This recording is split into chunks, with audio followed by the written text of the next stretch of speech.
Hello guys, నిన్న night నేను నా ఫ్రెండ్స్ కలిసి రామపురం బీచ్ లో జరిగిన బీచ్ మేట్స్ ఈవెంట్ కి అయితే వెళ్ళాము. మేము ఎలా ఎంజాయ్ చేసాము, అసలు ఈవెంట్ ఎలా జరిగింది అని తెలుసుకునే ముందు ఇంకా ఎవరైనా ఫాలో చేయకపోతే ఫాలో చేసేసి ఒక లైక్ అయితే చేసేయండి. మన చీరాలలో ఎట్ ది ఫస్ట్ టైం ఒక ఈవెంట్ చేస్తున్నారంటే మనం ఆగుతామా? మంచిగా టికెట్స్ తీసుకొని లోపలికైతే వెళ్ళాము. లోపలికి వెళ్ళగానే చీరాల ఫర్ ఎవర్ అన్నయ్య అయితే కనపడ్డారు. మంచిగా విష్ చేసి చాలా బాగా మాట్లాడారనమాట. చాలా మంది వచ్చారు ఈవెంట్ కి, ఎస్పెషల్లీ హైదరాబాద్ నుంచి కూడా వచ్చారు కొంతమంది. స్టేజ్ అయితే లైట్స్ తో అదిరిపోయిందనే చెప్పాలి. అండ్ సాంగ్స్ పాడే వాళ్ళు కానీ డాన్సెస్ కానీ చాలా అంటే చాలా బాగున్నాయి. వాళ్ళ సాంగ్స్ కి మన అమ్మాయిలు గానీ అబ్బాయిలు గానీ ఆఖరికి చిన్న పిల్లలు కూడా బాగా ఎంజాయ్ చేశారు. ఇంకా మేము కూడా పర్లేదు బాగానే ఎంజాయ్ చేసాము. పక్కనే అయితే మొజిటో స్టాల్ పెట్టారు. ఇంకా మా తమ్ముడు వాళ్ళైతే వెళ్లి 2 ఫ్లేవర్స్ తెచ్చారు. ఇంకా 2 టేస్ట్ చేసి నాకు నచ్చింది నేను తీసుకొని రెండోది వాడి మొహానే కొట్టాను పాపం. ఇంకా స్టార్టర్స్ కూడా తిన్నాము, చాలా బాగుంది. ఈవెంట్ బాగానే జరిగింది. బట్ ఈవెంట్ గురించి ఇంకా ఎక్స్పెక్టేషన్స్ చేశాము అని అయితే చాలా మంది అన్నారు. అంటే తప్పుగా కాదు, ఇలా ఒక ఈవెంట్ జరుగుతున్నప్పుడు మేనేజ్మెంట్ వాళ్ళు అనేది ఇంకొంచెం స్టాండ్ తీసుకొని అన్ని చూసుకోవాలి. ఫుడ్ దగ్గర కానీ డాన్స్ ఫ్లోర్ దగ్గర కానీ కొంతమందికి అయితే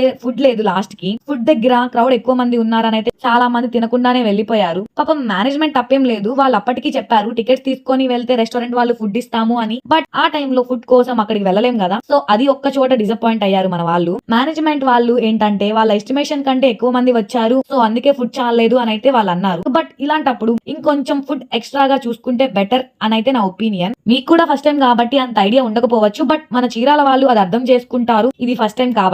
అండ్ పోలీస్ వాళ్ళు కూడా మంచిగా వాళ్ళ డ్యూటీ వాళ్ళు చేశారు, ఏం గొడవలు రాకుండా. మొత్తానికి బాగానే జరిగింది ఈవెంట్. ఫ్యూచర్ లో ఇలా ఒక ఈవెంట్స్ ఏమైనా కండక్ట్ చేస్తే ఇంకొంచెం జాగ్రత్తలు తీసుకొని మంచిగా చేస్తారు అని నేనైతే అనుకుంటున్నాను. మరో వీడియోతో మళ్ళీ వచ్చేస్తాను. Bye bye.